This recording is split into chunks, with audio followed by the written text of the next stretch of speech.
Last episode में हमने देखा था कि तेंगी एलेक्स से डर के भाग गया था, जिसके बाद एलेक्स ने जेनलुन को अपने भाई के साथ फाइट फिक्स करने का प्रपोजल दिया था, जिसके लिए जेनलुन मान गया था और वहां से चला गया था। जिसके बाद एलेक्स सेलेस्टियल पाथ से नीचे आ गया था क्योंकि उसे स्पिरिचुअल वर्ल्ड में अपर वर्ल्ड का रास्ता नहीं मिला था। अब जब एलेक्स सेलेस्टियल पाथ से नीचे आ रहा था तब फेंग वू अपने साथियों के साथ उसे मारने के लिए उसका पीछा कर रही थी, लेकिन एलेक्स सही समय पर सेलेस्टियल पाथ से नीचे आ जाता है।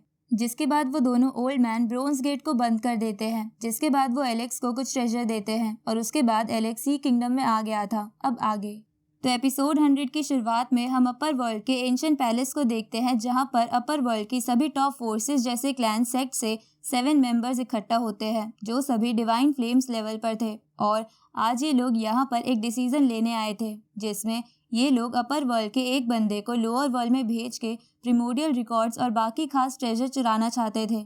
अब उनमें से एक बंदा कहता है कि तो आप सबका क्या फैसला है, हमें अपर वर्ल्ड से किसको लोअर वर्ल्ड में भेजना चाहिए। इस पे एक दूसरा बंदा बोलता है कि अपर वर्ल्ड की सिचुएशन अब पहले जैसी नहीं रही है, क्योंकि पहले लोअर वर्ल्ड में अपर वर्ल्ड के लोगों का दबदबा था, इसलिए जो भी बंदा लोअर वर्ल्ड में जाएगा वो कम से कम डिवाइन फ्लेम लेवल पर होना चाहिए। ऊपर से ये मिशन सिर्फ 1-2 दिन का नहीं है, बल्कि ये सालों का मिशन है, इसलिए उस बंदे को अपने आप को सिचुएशन में ढालना भी आना चाहिए।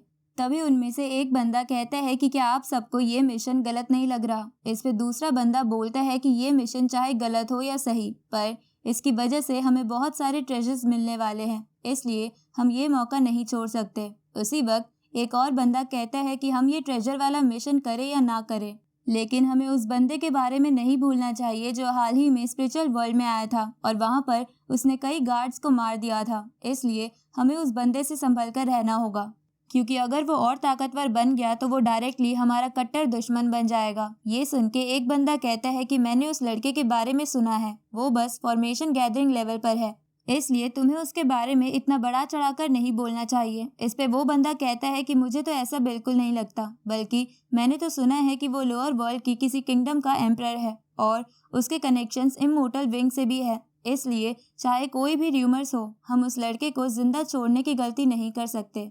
ये सुन के सबसे पहले वाला बंदा बोलता है कि ठीक है, हम इस मिशन में उस बंदे को भी मारने का मिशन जोड़ देते हैं, लेकिन हम ये काम करेंगे कैसे। इस पे एक बंदा बोलता है कि मेरे पास एक वॉइड स्केलेटन बीस्ट है जो वेनरेबल लेवल पर है और वो ये काम कर सकता है। ये सुन के एक बंदा बोलता है कि ठीक है, हम ये दोनों मिशन पूरा करेंगे, जिसमें उस लड़के को मारने का मिशन टॉप प्रायोरिटी पर होगा और ट्रेजर्स इकट्ठा करना सेकंड प्रायोरिटी। इसके बाद वो सब वहां से चले जाते हैं। इस तरफ हम लोअर वर्ल्ड में सी किंगडम के पैलेस को देखते हैं, जहां एलेक्स अपने सेनापति 19 प्रिंस और रॉय को बुलवाता है और उनसे पूछता है कि तो आप लोगों ने क्या फैसला किया है, आप मेरे बाद किसे सी किंगडम का शासन संभालते हुए देखना चाहते हो। जिसपे सेनापति एलेक्स से कहता है कि आपको सी किंगडम के सभी लोग पूरा सपोर्ट करते हैं, ऊपर से कोई प्रॉब्लम होती है तो आप बड़े आराम से उसका सॉल्यूशन ढूंढ लेते हो और लोगों को एक साथ करके सी किंगडम की प्रोटेक्टिव शील्ड भी बना देते हो, जिसकी वजह से सभी के दिल में आप ही हो और मुझे नहीं लगता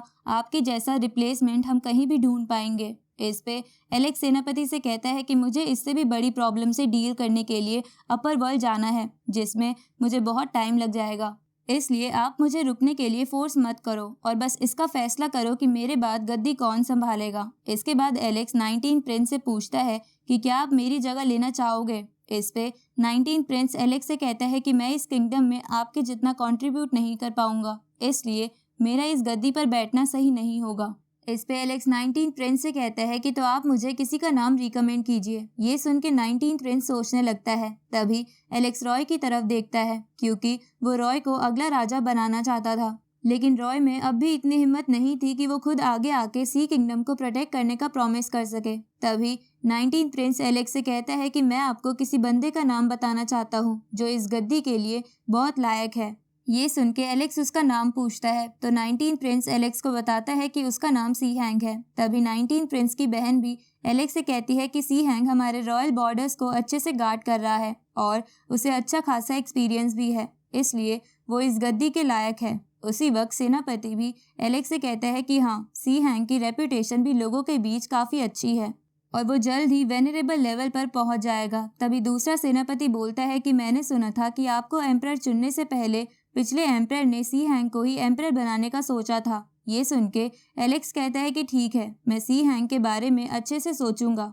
उसी वक्त वहां पर एक गार्ड भागता हुआ आता है और एलेक्स को बताता है कि हमारे रॉयल बॉर्डर्स पर बनी कुछ सिटीज मुसीबत में हैं और आपको सी हैंग ने मदद के लिए बुलाया है। ये सुन के एलेक्स कुछ ही देर में रॉय के साथ उन सिटीज की तरफ निकल जाता है, जहां जाते हुए वो उसी सैनिक की बात सोचता है कि जिसने बताया था कि एक बर्ड बीस्ट ने उन सिटीज में 10,000 से भी ज्यादा लोगों को मार दिया है और बहुत से लोग खतरे में भी है। उसी वक्त एलेक्स की नजर रॉय पर जाती है, जो कुछ सोच रहा था। इधर रॉय रास्ते में लगी हुई फायर को देखते हुए एलेक्स से कहता है कि ये कोई मामूली फायर नहीं बल्कि डिवाइन फायर है, इसलिए वो बर्ड बीस्ट जिसके बारे में वो सैनिक बता रहा था उसके पास ज़रूर डिवाइन फायर है। पर मुझे ये सिचुएशन बहुत ही अजीब लग रही है, क्योंकि एक डिवाइन फायर वाला बीस्ट ऐसे आम लोगों को क्यों मारेगा। मुझे ऐसा लग रहा है कि इसके पीछे कुछ बहुत बड़ा मोटिव छुपा है। साथ ही मुझे थोड़ा शक है कि आपको वहां बुलाने के लिए ही ये सब हो रहा है। ये सुन के एलेक्स रॉय से कहता है कि क्या तुमने ये सब खुद सोचा है या किसी और ने तुम्हें बताया है। इस पे रॉय कहता है कि ये सब मेरी ही सोच है। ये सुन के एलेक्स रॉय से कहता है कि पहले तो मैं तुम्हें अपने साथ नहीं लाना चाहता था, लेकिन अब लग रहा है कि मैंने तुम्हें अपने साथ लाकर अच्छा ही किया है। इस पे रॉय कहता है कि हाँ, आपने बिल्कुल सही कहा। इस सिचुएशन से मुझे बहुत कुछ सीखने को मिलेगा, जो मैं सिर्फ कल्टीवेशन करके सीख नहीं सकता हूँ। अब रात होते होते एलेक्स सी हैंग के गार्ड पैलेस पर पहुंच जाता है, जहाँ सी हैंग बाहर ही एलेक्स का वेट कर रहा था। अब एलेक्स सी हैंग से पूछता है कि यहाँ जो भी हुआ है मुझे डिटेल में बताओ। इस पे सी हैंग एलेक्स को बताता है कि हमें इस सिचुएशन के बारे में 10 दिन पहले पता चला था, जब मैं अपने कुछ सैनिकों के साथ सीजी सिटीज को चेक करने गया था। लेकिन जब हम वहां पहुंचे तो उस सिटी के गेट पर कोई भी सैनिक नहीं था, जिसकी वजह से मुझे थोड़ा शक हुआ। इसलिए मैं सावधानी से अपने लोगों के साथ सिटी में चेक करने गया कि वहाँ क्या हुआ है, लेकिन वहां तो हमें कोई भी इंसान नहीं मिला, जबकि वहां की कोई भी चीज जरा भी नहीं हिली थी, जिससे ऐसा तो बिल्कुल भी नहीं लग रहा था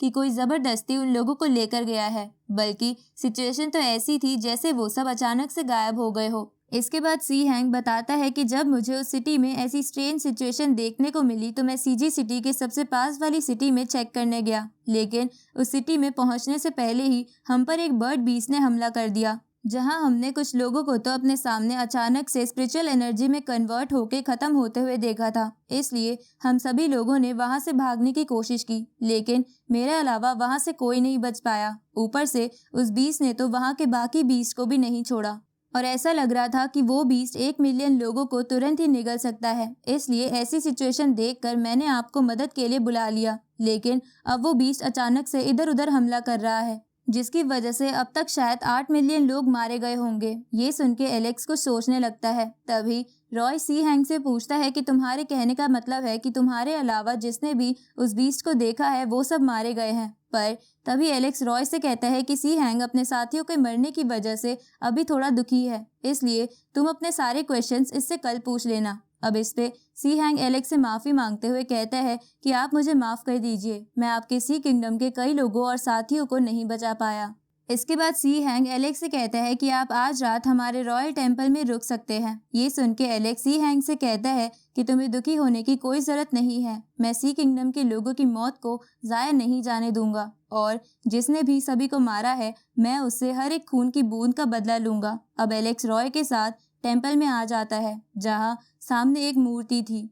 तभी रॉय एलेक्स से कहता है कि मुझे सी हैंग की बातों पर थोड़ा शक हो रहा है, पर तभी एलेक्स रॉय को इशारा करके चुप करा देता है और उससे कहता है कि उसने कई सारी मौतें देख ली है, जिसकी वजह से उसका दिल ऐसा हो गया है। उसी वक्त एलेक्स रॉय को टेलीपैथी के थ्रू बोलता है कि मुझे भी पता है कि यहाँ कुछ गड़बड़ है, पर मैं पहले किसी को अलर्ट ना करके आसपास की सिचुएशन को एनालाइज करना चाहता हूँ। अब एलेक्स रॉय से बोलता है कि अभी तुम आराम करो, क्योंकि हमें कल बहुत कुछ करना है। इसके बाद वो दोनों रेस्ट करने लगते हैं, लेकिन तभी एलेक्स को वहां पर किसी स्नेक स्पिरिट के होने का एहसास हो जाता है, इसलिए वो रॉय के साथ टेम्पल के बाहर आ जाता है। उसी वक्त अचानक से वो पूरा टेम्पल आग में जलने लगता है और टेम्पल के अंदर से वो स्नेक बाहर आता है, जो डिवाइन फ्लेम लेवल पर था और एलेक्स से कहता है कि अच्छा हुआ तुम यहाँ आ गए, मैं तुम्हारा ही वेट कर रहा था, क्योंकि तुम आज मरने वाले हो। इधर एलेक्स समझ जाता है कि इस जगह पर किसी बीस्ट बर्ड ने नहीं बल्कि इसी स्नेक ने अटैक किया है। उसी वक्त वो स्नेक एलेक्स को खाने की कोशिश करता है, लेकिन एलेक्स रॉय को लेकर दूसरी साइड आ जाता है। ये देखकर वो स्नेक कहता है कि तुम सच में काफी तेज हो, लेकिन आज यहाँ पर तुम्हें बचाने के लिए कोई नहीं है, इसलिए तुम चाहे कुछ भी कर लो, पर तुम अपने आप को नहीं बचा पाओगे। ये सुन के एलेक्स उस स्नेक से कहता है कि तुम अपने आप को महान कहते हो, तुमने डिवाइन फ्लेम का इस्तेमाल इस सिटी के लाखों लोगों को मारने के लिए किया, जबकि उसका इस्तेमाल अच्छे काम के लिए होना चाहिए था। ऊपर से इतने लोगों को मारने के बाद भी तुम मेरे सामने आने की जरूरत कर रहे हो। इस पे वो स्नेक हंसने लगता है और वो एलेक्स से कहता है कि तुम बस एक चींटी हो और तुम मेरे जैसे गॉड के सामने कुछ नहीं कर सकते। आज मैं तुम्हें मार के तुम्हारी सुप्रीम बोन मेरे मास्टर के लिए लेकर जाऊंगा। उसी वक्त अब वो स्नेक एनर्जी बॉल से उन दोनों पर अटैक करने लगता है, जिससे बचने के लिए वो लोग इधर उधर भागते हैं। तभी एलेक्स रॉय से कहता है कि ये डिवाइन फ्लेम लेवल पर है और उसके बावजूद भी इसका एक मास्टर है, तो क्या तुम्हें इससे डर नहीं लग रहा है? इस पे रॉय कहता है कि थोड़ा डर तो लग रहा है, क्योंकि इसके पास डिवाइन फ्लेम की पावर है, लेकिन डरने से कुछ नहीं होगा, हमें इससे लड़ना ही होगा। ये सुन के एलेक्स रॉय से कहता है कि मैं और सेनापति हमेशा सोचते थे कि तुम बहुत वीक हो, पर आज तुमने ये हिम्मत दिखाकर मुझे सरप्राइज कर दिया है। इसलिए चलो सबसे पहले इस केचुए को मार देते हैं और फिर देखते हैं कि क्या इसका मास्टर भी यहाँ आता है या नहीं।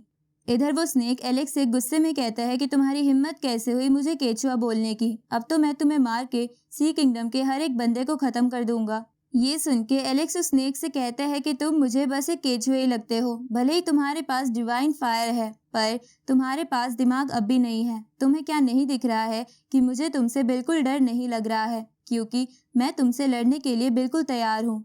ये सुन के वो स्नेक एलेक्स से बोलता है कि तुम लोअर लेवल के बस एक कीड़े हो, भले ही तुम आज किसी की भी मदद ले लो, पर तुमने मेरी इंसल्ट की है, तो आज चाहे कोई भी आ जाए मैं तुम्हें नहीं छोड़ूंगा। उसी वक्त एलेक्स अपना ब्रॉन्ज बॉक्स बाहर निकालता है और उसमें से फायर किंगडम की होली बर्ड बाहर निकलती है, जो तुरंत ही उस स्नेक की ज्यादा से ज्यादा एनर्जी निगल जाती है और बोलती है कि इसका टेस्ट तो सच में लाजवाब था और मुझे आगे ये कल्टीवेशन में हेल्प करेगा। अब इतनी कम एनर्जी हो जाने की वजह से वो स्नेक बहुत वीक हो जाता है, पर फिर भी वो खड़ा होते हुए एलेक्स से कहता है कि तुम अपने साथ इस होली बर्ड को भी ले आए।